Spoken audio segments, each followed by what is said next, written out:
বাংলাদেশে ২০২৪ পরবর্তী রাজনৈতিক প্রেক্ষাপটে জামায়াত ইসলামের দৃশ্যমান সক্রিয়তা এবং জনপ্রিয়তা বৃদ্ধির বিষয়টি রাজনৈতিক বিশ্লেষকদের মধ্যে বেশ আলোচিত। এর পেছনে কোনো একটি নির্দিষ্ট কারণ নয়, বরং সাংগঠনিক এবং কৌশলগত বেশ কিছু কারণ রয়েছে। সেগুলোর মধ্যে উল্লেখযোগ্য হচ্ছে সুশৃঙ্খল সাংগঠনিক কাঠামো। বাংলাদেশের অন্য অনেক রাজনৈতিক দলের তুলনায় জামাতের ক্যাডারভিত্তিক সংগঠন অত্যন্ত শক্তিশালী ও সুশৃঙ্খল। দীর্ঘ সময় প্রতিকূল পরিস্থিতির মধ্যে থেকেও তাদের তৃণমূল পর্যায়ের নেটওয়ার্ক ভেঙে পড়েনি, যা তাদের দ্রুত মাঠে নামতে সাহায্য করেছে। মানবিক ও সমাজসেবামূলক কার্যক্রম, বন্যা, অতিমারি বা যে কোনো প্রাকৃতিক দুর্যোগে জামায়াত ও তাদের ছাত্র সংগঠন অত্যন্ত পরিকল্পিতভাবে ত্রাণ ও উদ্ধার কাজ পরিচালনা করে। সাধারণ মানুষের বিপদে পাশে দাঁড়ানোর এই ইমেজ তাদের জনপ্রিয়তা বাড়াতে বড় ভূমিকা রেখেছে। আওয়ামী লীগ বিরোধী শক্ত অবস্থান।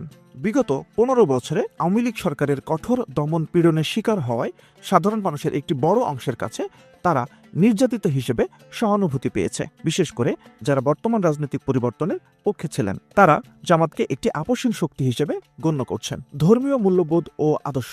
বাংলাদেশের রক্ষণশীল ও ধর্মপ্রাণ জনগোষ্ঠীর একটি বিশাল অংশ জামাতের ইসলাম ভিত্তিক আদর্শের প্রতি আকৃষ্ট। ওয়াজ মাহফিল এবং ধর্মীয় আলোচনার মাধ্যমে তারা তরুণ প্রজন্মের একটি বড় অংশের কাছে নিজেদের বার্তা পৌঁছাতে সক্ষম হয়েছে। একই সাথে অন্যান্য অনেক রাজনৈতিক দল যেখানে বিতর্কিত কর্মকাণ্ড যেমন দুর্নীতি, চাঁদাবাজি, ছিনতাই, নারী ধর্ষণ সহ নানা কিছুতে জড়িয়ে পড়েছে, জামাত ইসলামের ক্ষেত্রে এই ধরনের অভিযোগ খুব কম পাওয়া যায়। কৌশলগত নীরবতা ও ইমেজ পুনর্গঠন। বিগত বছরগুলোতে তারা বড় কোনো হঠকারী কর্মসূচিতে না গিয়ে ধৈর্য দেখিয়েছে। বর্তমানে তারা নিজেদের একটি উদার ও আধুনিক ইসলামী দল হিসেবে উপস্থাপন করার চেষ্টা করছে, যা নতুন ভোটারদের মধ্যে ইতিবাচক প্রভাব ফেলছে। একটি নিরপেক্ষ পর্যবেক্ষণ। তবে এই জনপ্রিয়তার পাশাপাশি তাদের অতীত রাজনীতি, বিশেষ করে ১৯৭১ সালের ভূমিকা এবং উগ্রবাদ নিয়ে অনেকের মধ্যে এখনও বড় ধরনের প্রশ্ন ও বিতর্ক থাকলেও সাম্প্রতিক নানা ইতিবাচক কর্মকাণ্ডের কারণে জামাত ইসলামের গ্রহণযোগ্যতা ব্যাপক আকারে প্রসারিত হচ্ছে।